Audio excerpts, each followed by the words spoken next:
뉴스 시작. 앵커. 뇌병변 장애인에 대한 국민연금공단의 장애 정도 판정 기준을 두고 장애인 당사자들의 거센 불복 움직임이 일고 있습니다. 장애의 복잡성과 개인별 특성을 제대로 반영하지 못한다는 비판이 제기되는 가운데 이번 논란은 장애인 복지 정책 전반에 대한 근본적인 질문을 던지고 있습니다. 기자. 네. 오늘 이슈를 집중적으로 짚어보겠습니다. 뇌병변 장애를 앓고 있는 26살 조모 씨는 어릴 적 뇌성마비 이후 하지경직과 균형장애, 손기능 저하 등으로 일상생활에 큰 어려움을 겪고 있습니다. 간질발작으로 쓰러지거나 배뇨장애로 화장실에서 오랜 시간 나오지 못하는 날도 부지기수입니다.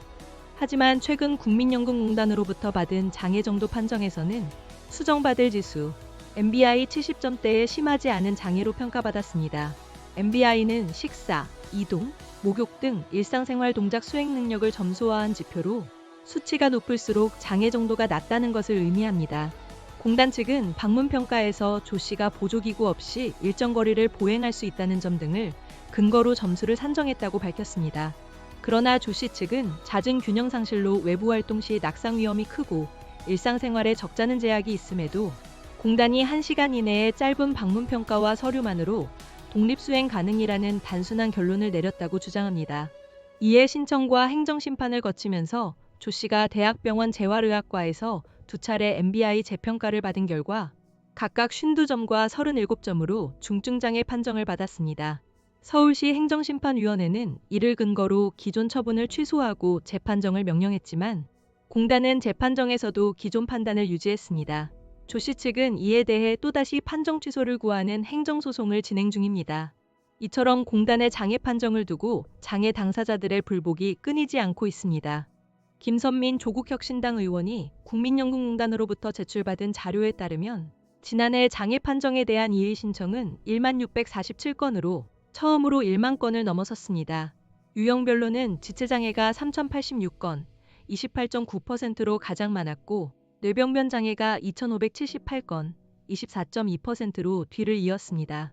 이에 신청 가운데 1,393건, 13.1%는 재판정에서 장애 정도가 상향 조정되었습니다.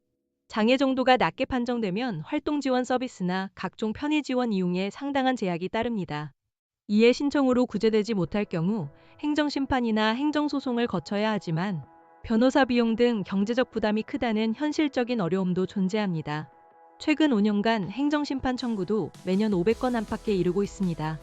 전문가들은 현행 판정 방식이 장애의 복잡한 특성을 충분히 반영하지 못한다고 지적합니다. 공익인권법재단 공감의 조인영 변호사는 뇌병변 장애는 경직, 떨림, 발작, 피로도 등 증상이 개인마다 다르고 상태에 따라 편차가 크다며 특정 시점을 중심으로 한 짧은 평가만으로는 실태를 정확히 파악하기 어렵다고 강조했습니다. 공단 직원들의 장애 관련 업무 전문성 부족 또한 문제점으로 지목됩니다. 국회 예산정책처에 따르면 2022년 기준 국민연금공단 장애인지원센터로 전입된 직원 중 41.2%가 장애 업무 경험이 없었고 1년 미만 경력자도 16%를 차지했습니다. 국민연금공단 측은 직원은 대상자의 병원 동행이나 영상 촬영 등의 업무를 보조할 뿐이며 최종 판단은 의사가 내리는 구조라고 설명했습니다. 또한 이해 신청 인용률이 높은 장애 유형에 대해서는 기준 개선을 검토하겠다는 입장을 밝혔습니다. 앵커. 네. 장애 당사자들의 고충과 전문가들의 지적이 잇따르는 가운데 국민연금공단의 장애 판정 방식 개선이 시급한 과제로 떠오르고 있습니다. 관련 소식 저희 뉴스에서 계속해서 주목하겠습니다. 뉴스 종료.